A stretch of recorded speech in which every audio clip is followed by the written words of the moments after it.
one of the scariest things you can ever be told is that you or someone close to you has cancer. I remember the feeling of disbelief and fear when my father told our family that he'd been diagnosed with advanced stage prostate cancer. We knew that everything would be different from that point on. Back then, I didn't understand that it's different when you go through it yourself.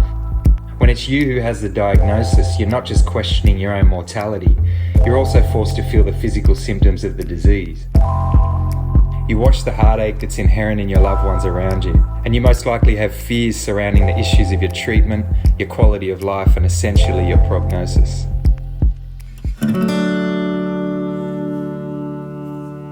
Most of us spend our lives avoiding these difficult and confronting issues, but all of a sudden they become real, and this can no longer be done.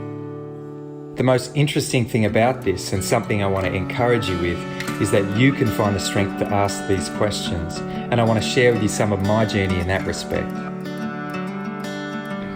One way of dealing with an uncertain future and related anxiety is to find what inspires you and immerse yourself in it. For me, that could be a simple walk in nature, watching the sunrise with my feet in the sand, the exhilaration of a surfer catching a great wave, or the last beautiful rays of sun on a cool winter's afternoon.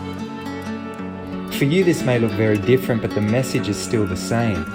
Seize the moment that you have, that very day that you're in right now, and know that even though this day will pass, you can approach tomorrow the same way when it comes. I've never stopped pondering the bigger questions throughout this process.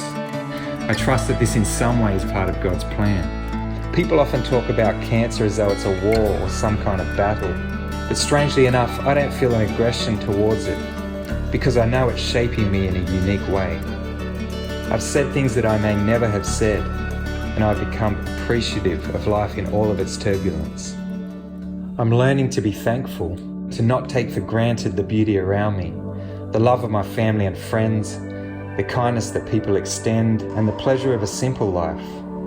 I see the wisdom in appreciating these things, and they bear more weight in how I live my day to day. I don't lie in fear of cancer. It doesn't own me, and it doesn't define who I am. There are good days and bad days and everything in between, but cancer is a very small part of a very big picture, and I feel so blessed to have a hope beyond my physical state. So my message to you is simple. I hope and pray that you're being kind to yourself, focusing on hope rather than fear, and drawing near to the people and the things that bring you joy. Know that you were created as one of a kind. And if you don't believe me, I encourage you to read Psalm 139.